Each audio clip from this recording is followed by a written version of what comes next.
सेठ जी भी बड़े चतुर थे। उन्होंने कहा, अरे महाराज तुम बिल्कुल सत्य कह रहे हो, इस छोरे का कहना तो मैं मानने को तैयार हो जाता हूँ। कई बार विचार करता हूँ कि अब मैं बाबा बन जाऊं, पर लड़के को गोदी में लेता हूं तो वो कहता है बाबा जी, और छोरी के छोरे को गोदी में लेता हूं तो नाना नाना नाना। तो मेरा मन तुरंत बदल जाता है कि एक मन करे बाबा जी, दूसरा मन करे ना मत बनना। मन तो खूब मन बहुत करता है। अच्छा, मन तो तुम्हारा भी करता है, ईमानदारी से बोलो, करता है ना कि सत्संग करें, भजन करें, कथा सुने, मन बहुत करता है। कल ही वो हमारे वो लखनऊ से माता जी आई हैं, वो कह रही थी, वो दीदी भाई, अरे गुरु जी हरडिया जी की एक कथा तुमने करवा दिया, अब हम वो सुमित्रा बाई की कथा करा रहे हो, एक कथा तीरथ की हमारी भी करा देना छोटी रूप में, ऐसी जैसी ये चल रही ऐसी हमारे। हमने कहा जी मौका मिलने दे, जरूर करा, भगवान कृपा करे तुम्हारे मन के मनोरथ। हम हमारे यहाँ कराएं, कोई करने वाला है नहीं, बेटा है वो विदेश में है, हम दोनों हैं, बाकी के कोई करने वाला नहीं, अब करे कौन? तो हमने कहा चिंता मत करो, वो बैठा द्वारका का नाम, काय को चिंता, भगवत तत्व जीवन का सुख हो महाराज। और हरडिया जी आप तो मुख्य यजमान बने हो, पर साथ में ये सबका जो सहयोग मिल रहा है, परिवार हो, कुटुंब हो, या बाहर से भी जो लोग आए हैं, थोड़ा थोड़ा सहयोग जो इनका मिल रहा है, उससे ये भागवत कथा अपनी आनंदमय धारा में बहे चले जा रही है। ये कृपा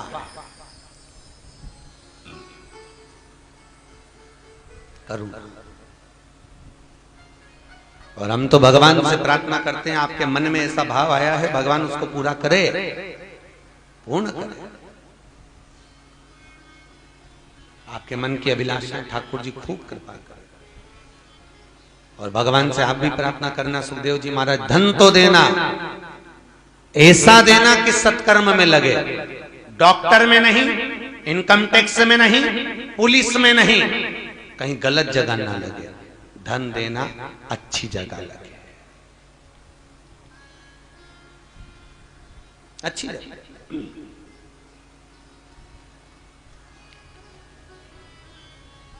सत्कर्म की ओर लगे महाराज, भजन चित्त वृत्ति की ओर लगे। और मृत्यु लोक में अगर आए हैं तो भगवान का भजन करते हुए अपने जीवन को सार्थक करें। कथा नहीं भी करा सकते तो नयनों से भगवान का दर्शन करो, श्रवण करो कथा को, टीवी के माध्यम से सुन रहे हो, टीवी के माध्यम से जहां बैठकर सुन रहे हो वहां अपनी, और कथा आप अगर YouTube फेसबुक चैनल के माध्यम से भी अगर श्रवण कर रहे हैं तो ये मत सोचना कि कथा का पुण्य मिलेगा कि नहीं मिलेगा।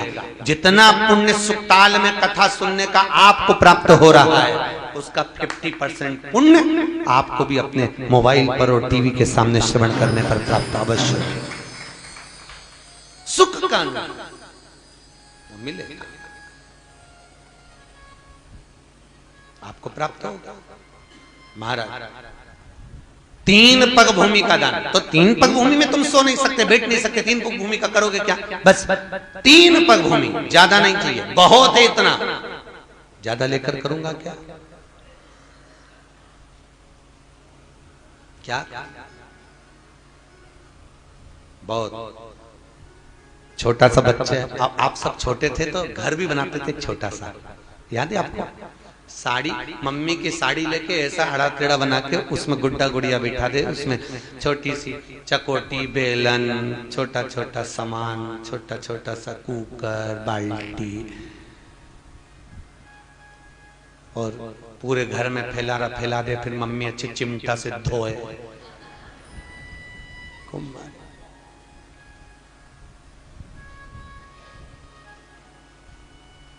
कितना भाव।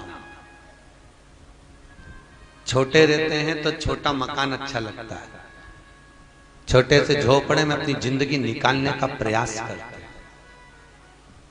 बड़े हो जाते हैं आसक्तियां परिपूर्णता की ओर हो जाती है। और चीज शायद इसीलिए राजा बलि के दरवाजे पर भगवान भिक्षा मांगने खड़े थे तो बड़े बनकर नहीं आए थे। क्या बनकर आए थे? इसीलिए कि मेरी छोटा बनकर जाऊंगा तो थोड़े में गुजारा हो जाएगा, बड़ा बनकर जाऊंगा अधिकता में चाह पड़ सकती है। छोटे बनकर दरवाजे पर भिक्षा मांगने छोटे बनकर जा रहे हैं। 84 अंगुष्ठ के बराबर वामन भगवान ने अपना स्वरूप बनाया था, इसलिए मनुष्य का जो शरीर होता है वो 84 अंगूठे के बराबर होता है। आप अपने अंगूठे से नापेंगे, चाहे बड़े हो, चाहे बच्चा हो, चाहे बुढ़ा हो, 84 अंगुष्ठ के बराबर शरीर निकलेगा आपका खुद का। 84 अंगूठे के बराबर वामन भगवान स्वरूप धारण करे। एक हाथ में छत्र, दूसरे हाथ में कमंडल लिए, जिसके मस्तक पर नील छत्र छाया हो वो छाता लेकर मांगने के लिए जा रहा है। छत्र लेकर, छाते की क्या जरूरत थी? क्यों लेकर गए छत्र? राजा बलि के दरवाजे पर छाता ले जाने का क्या कारण था? भगवान को मालूम था राजा बलि मुझे दान देगा, उसके बाद उसके पास में कुछ नहीं रहेगा। जब कुछ नहीं रहेगा मुझे प्रणाम करेगा, प्रणाम करेगा, सिर मेरे चरणों में झुकाएगा तो मेरे छत्र की छाया उसके मस्तक पर हो जाएगी, और जो मेरी छत्र छाया हो जाएगी तो जितना देगा उससे 1000 गुना फिर मिल जाएगा वापिस। भगवान ने छत्र खुद के लिए नहीं उठाया, राजा बलि के लिए भगवान छत्र लेकर जा रहा है। भगवान कुछ भी लीला करते हैं अपने लिए नहीं करते, जो कुछ करते हैं अपने भक्तों के लिए करते हैं। भगवान माता पिता किसके लिए कमाते हैं? बोलो तो सही जरा। खुद के लिए? ये माँ से पूछो, माँ जब एक माँ एक बहू जब बच्चे को जन्म दे देती है ना, जन्म देने के बाद से उसकी जो इनकम है, उसकी जो कमाई है, पति की जेब में से जो चुराई है, वो सब अपनी औलाद के लिए रखती है। सत्य है कि गलत? बोलो ईमानदारी से। अपने बच्चों के लिए, लड़का हो चाहे लड़की, जो और यहां तक माताओं की आदत होती है रकम भी बनवाती है तो उस हिसाब से बनवाती है कि मैं बेटी को चढ़ा दूं या बहू को चढ़ा दूं।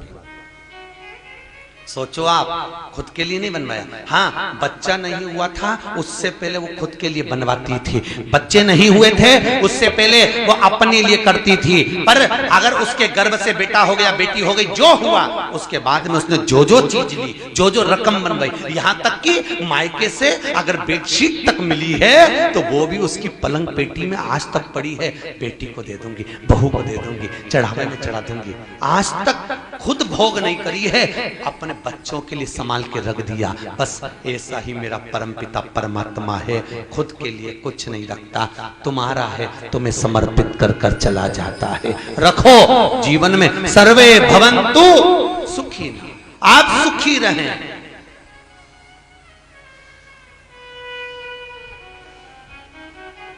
आप आनंद में रहें। एक नाई की दुकान पर एक व्यक्ति कटिंग करवा रहा था और 3 कुर्सियां लगी थी। एक दो तुमने देखा होगा ना, 2-3 कुर्सी लगी थी। 3 नाई थे, 3 कुर्सी पे बैठे हुए सेठ थे, कटिंग करवा रहा था, एक दाढ़ी बनवा रहा था, एक मसाज करवा रहा था। एक व्यक्ति जो कटिंग करवा रहा था वो दाढ़ी बनवा रहा था, तो वो दाढ़ी वाला और वो नाई दोनों की बात चल रही थी। नाई ने अपनी बात निकाली, प्रपंच की दुकान, नाई की दुकान, बड़ी भारी भारी बात चलती। पहले राजनीति की बात निकली, फिर परिवार की बात निकली, फिर निकलते निकलते आगे धर्म की बात। अब धर्म की बात में आए तो एक नाई ने वो दाढ़ी वाले से कहा जबरदस्ती, वो तो पंडितों ने भागवत पुराण, विष्णु पुराण, ये पुराण वो पुराण को धंधा बना रखा है, कमाई के स्रोत बना रखे हैं, फालतू की बातें हैं। कोई भगवान होता है? अगर भगवान होता तो दुनिया में लोग दुखी नहीं होते। नाई बोला उस दाढ़ी बनाने वाले, दाढ़ी बनवाने वाला भी हूं हूं करते जा रहे। भगवान होता तो क्या दुनिया के लोग दुखी होते? कोई बीमार पड़ रहा, कोई ये हो रहा, कोई वो हो रहा, प्रलय हो रहा, ये हो रहा, भगवान कहां गया? भगवान आ जाता। दुनिया के लोग इतने भीख मांग रहे, इतने परेशान हो रहे, कष्ट भोग रहे, भगवान होता तो आ जाता उनको बचाने के लिए। भगवान है ही नहीं, वो तो पंडितों ने धंधा बना रखा है। अब नाई बोल रहा था, उसके पास में एक व्यक्ति कटिंग करवा रहा था। कटिंग करवाते करवाते थोड़ी देर बीती। ऐसे लोग आपको भी मिलते होंगे बहुत सारे, जैसे वो नाई की दुकान पे मिले। कटिंग करवाते करवाते वो व्यक्ति कटिंग की दुकान पे से उठा और उठकर सामने खड़ा हो गया। थोड़ी देर बाद एक भिखारी निकला, उसके बाल बड़े थे, उसकी दाढ़ी बड़ी थी। भिखारी सामने था, ये जिसने कटिंग करवाई थी वो दौड़ के नाई की दुकान पर गया। नाई से कहा, भैया ओ भैया उसकी कटिंग कर दो, उसकी दाढ़ी बना दो। इतने में नाई बोला, पागल है क्या? वो मेरी दुकान में आके बोलेगा कि दाढ़ी बनाओ, कटिंग बनाओ तो बनाऊंगा क्या? रोड पे जा जाके उसको पकड़ पकड़ के दाढ़ी कटिंग बनाऊंगा? मैं नहीं जाता, उसको यहां आना पड़ेगा। उस सेठ ने कहा, बस तुम्हारे प्रश्न का उत्तर दे रहा हूं। तुम कह रहे थे भगवान होता तो आ जाता, उसके कष्ट हर लेता। जब तुम अपनी दुकान छोड़कर उसकी दाढ़ी कटिंग करने नहीं जा रहे हो और तुम कह रहे हो कि मेरे पास आएगा तो दाढ़ी कटिंग करूंगा, उसी तरह वो पूर्ण ब्रह्म परमात्मा है, वो भी कहता है मेरे पास आ तो आएगा तो संकट काट दूंगा। तू सोचे जबरदस्ती के संकट काटता फिर तो कोई फ्री बैठा में? जब एक नाई फ्री नहीं दूसरे के बाल काटने के लिए, जब एक नाई फ्री नहीं दूसरे की दाढ़ी बनाने के लिए, तुम उसकी दुकान में जाओगे तो वो दाढ़ी भी बनाएगा और बाल भी काटेगा। उसी तरह मेरा परमात्मा है, तुम तीर्थ जाओगे, मंदिर जाओगे, देवालय जाओगे, उसकी चौखट पर जाओगे, गुरु के चरणारविंद में जाओगे तो ये पक्का है कि तुम्हारा संकट कटेगा। संकट बढ़ेगा नहीं, कट जाएगा। पर तुम जाओ नहीं और आशा इतनी रख लो कि भगवान हमारा सब कर दे।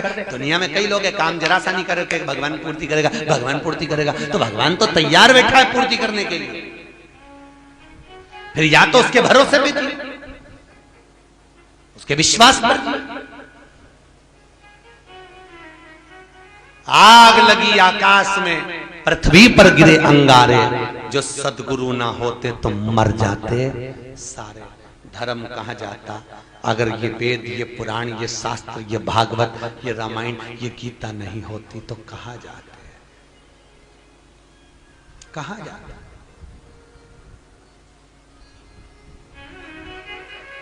भगवान ने भेजा, ब्राह्मणों के मुख से वाणी निकले, थोड़ा भजन करो, कीर्तन करो, सत्कर्म करो।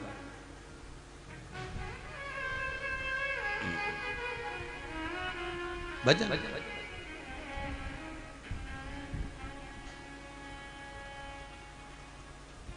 स्मरण।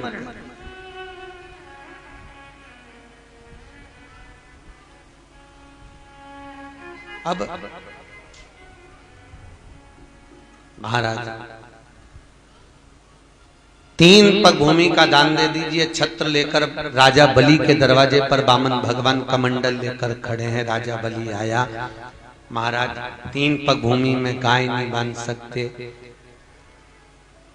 सो नहीं सकते, 3 पग भूमि का तुम करोगे क्या? क्या कर?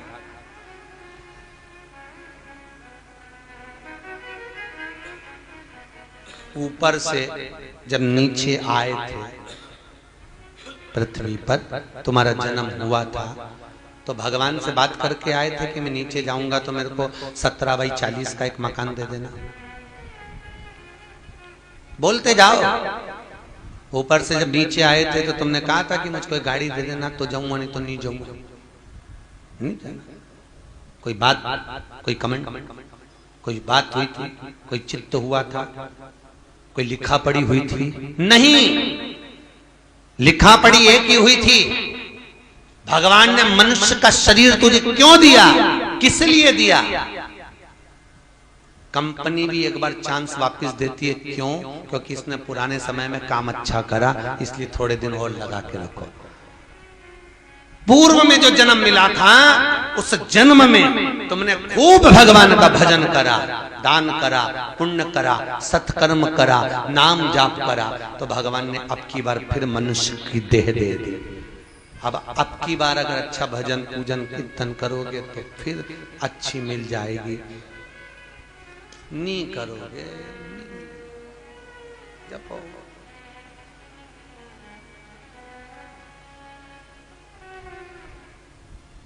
कोई परिवार में सब लोग एक जैसे नहीं होते, होते हैं क्या? अरे बोलो तो नहीं। अगर एक व्यक्ति दान कर रहा है तो दूसरा व्यक्ति ऐसा भी होता है, क्या दिन भर लग रहे थे दान पुण्य करने में, क्या कर एक का मन अगर कथा सत्संग में लगा है तो कई व्यक्ति ऐसे होते हैं उनका मन सत्संग में नहीं लगता। परिवार में कुछ लोग ऐसे होते हैं, पर परिवार में जो एक व्यक्ति धर्मात्मा है, एक व्यक्ति पुण्यात्मा है, एक व्यक्ति धर्मात्मा, एक व्यक्ति भजनावली कीर्तनी सत्संगी संकीर्तनी है, तो शास्त्र कहता है वो पूरे कुल को वो अकेला ही तार देता है, पूरे कुल को अकेला तार, पूरे एक ही प्रखंड। और मुझे पूरी उम्मीद है आपके कुल में, आपके परिवार में शायद वो आप हैं जो आपके पूरे परिवार और कुल को तार सकते हो, ये पक्का है। वो आप क्योंकि भजन में भी लगे हो, स्मरण में भी लगे हो, कथा संकीर्तन में भी पहुंच जाते हो, चित्त रमता नहीं है महाराज। कई कई माताएं हमारी बरेली वाली माता जी कहती हमारा तो मन ही नहीं लगे घर में, चित्त ही नहीं लगे, दौड़ दौड़ मन सत्संग जाए। मीरा कर्मा नामदेव ध्रुव प्रहलाद नरसिंह परिवार में रहते थे पर इनका मन नहीं लगता था साहब। परिवार में रहे ऐसे रहे जैसे जल में कमल का पुष्प रहे, मेरे अवगुण दोष समर्पित हो भगवान तुम्हारे चरण, मन नहीं लगता।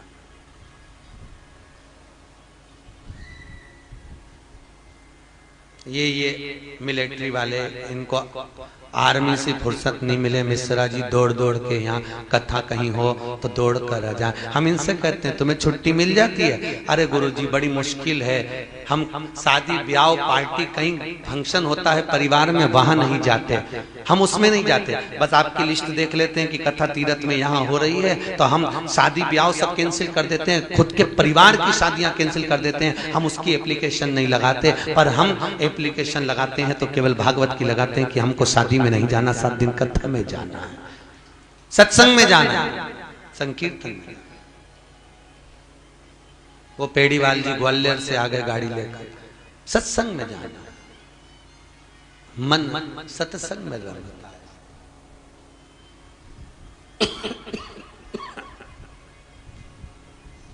कितने साल की और नौकरी रह गई आपकी? 24 साल की हो गई, अभी तो बच्ची है फिर तो। अब लोग कहते हैं कि इस उम्र में कोई कथा कर सुनी जाती है, इस उम्र में कोई भजन करा जाता है, रिटायरमेंट हो जाए तब जाइए, यूं लोग कहते हैं। हम उनसे एक ही बात कहते, जीवन का कोई ठिकाना है? अरे बोलो तो सही, आज है कल नहीं, कर लो भगवत भजन कर लो।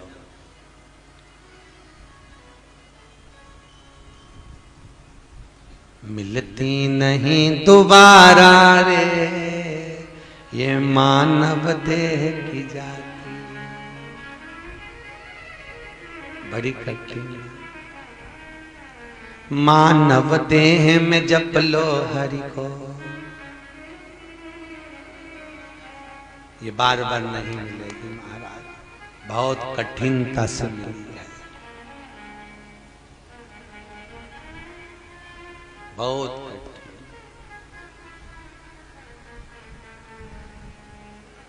मिल गया शरीर, खूब